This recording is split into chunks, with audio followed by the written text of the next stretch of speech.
Salam matematika, salam sehat selalu. Ketemu lagi kita berjumpa dalam video pembelajaran. Ini merupakan video pembahasan yang terakhir untuk bab 6, yaitu aritmatika sosial. Baik, semoga bisa dipahami. Di sini materi kita adalah bunga tabungan.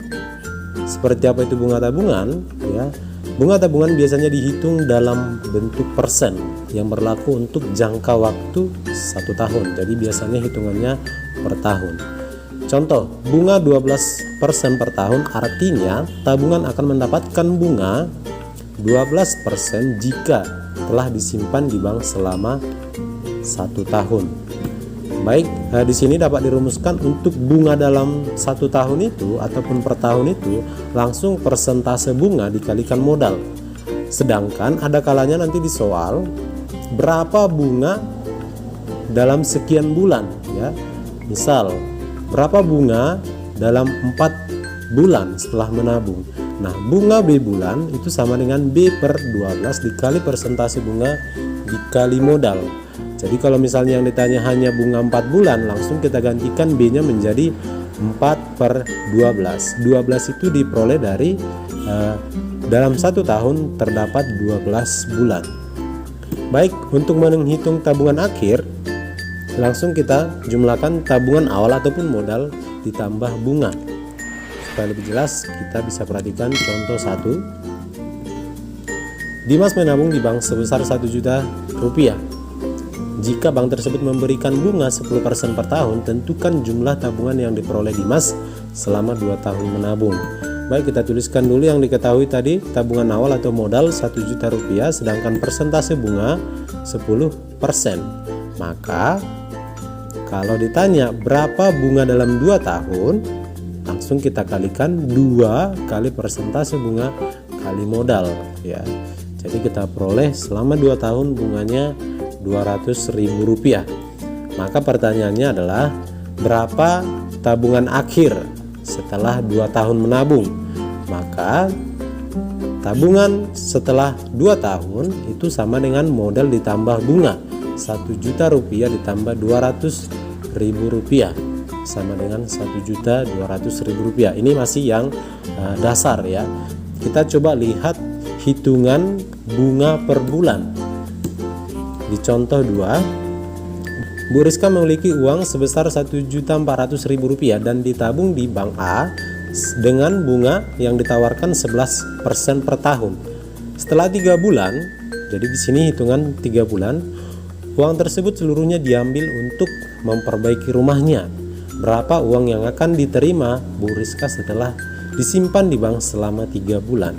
Tadi diketahui modalnya tabungan awal Rp1.400.000, persentase bunganya itu tadi 11%, berarti selama 3 bulan kita peroleh 3 per 12. Kita gantikan tadi B nya menjadi 3. 3 per 12 dikali persentase bunga dikali modal, ya.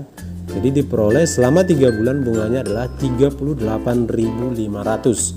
Maka yang bisa ditarik oleh Bu Rizka setelah 3 bulan adalah Rp1.400.000 ditambah Rp38.500. Jadi diperoleh Rp1.438.500. Baik, itu dia untuk hitungan bunga per bulan. Baik, kita lanjutkan ke materi berikut, yaitu pajak. Seperti apa itu pajak? Ya, yang kita tahu dalam kehidupan sehari-hari, pajak merupakan suatu kewajiban oleh warga negara untuk menyerahkan sebagian kekayaan kepada negara menurut peraturan yang berlaku. Jadi, hasil pajak biasanya digunakan pemerintah untuk pembangunan atau kesejahteraan umum. Misal pembangunan jalan ataupun fasilitas umum lainnya, itu biasanya dari hasil pajak. Baik, pajak penghasilan seperti apa itu? Disingkat PPH. Ketika seseorang bekerja, maka dia biasanya dikenakan pajak penghasilan. Jadi dari gaji yang dia peroleh itu dipotong, itu dinamakan pajak penghasilan. Kemudian ada jenis kedua, pajak pertambahan nilai yang mau kita bahas, ya, disingkat PPN.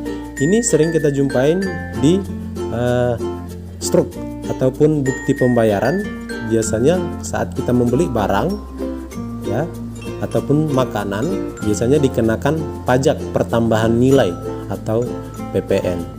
Jadi prinsip PPh, kalau dia PPh biasanya gaji kita itu dikurangkan.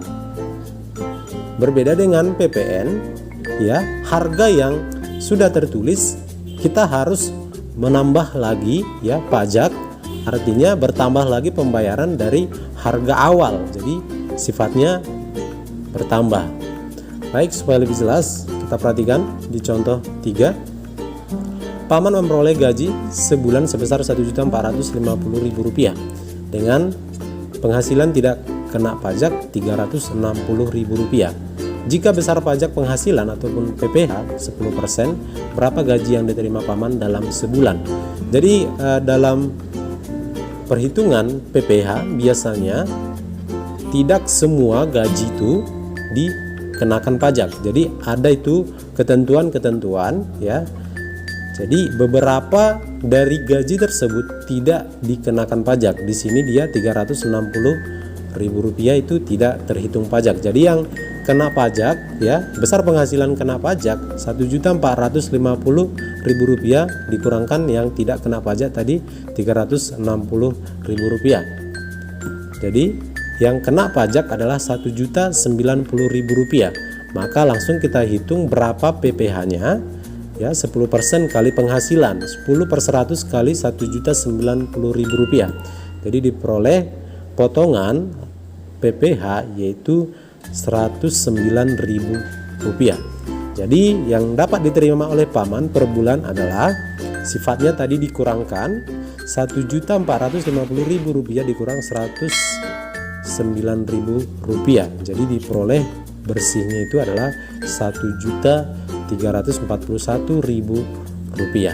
Itu dia untuk prinsip PPh. Kita perhatikan PPN. Termasuk mudah juga. Danang membeli sebuah laptop dengan harga Rp4.600.000. Ini harga yang tertera ya sebelum kena pajak, dan dikenakan pajak pertambahan nilai ataupun PPN sebesar 10%. Berapa rupiah yang harus dibayarkan begitu. Jadi tadi pajak pertambahan nilainya 10%, langsung kita kalikan ya Rp4.600.000. Jadi diperoleh Rp460.000. Jadi yang harus dibayarkan berarti harga awal ditambahkan PPN. Jadi Danang harus membayar Rp5.060.000. Demikian untuk materi kita hari ini. Semoga bisa dikuasai dengan baik. Kalau ada yang kurang jelas boleh diberikan respon ataupun pertanyaan di kolom komentar. Terima kasih.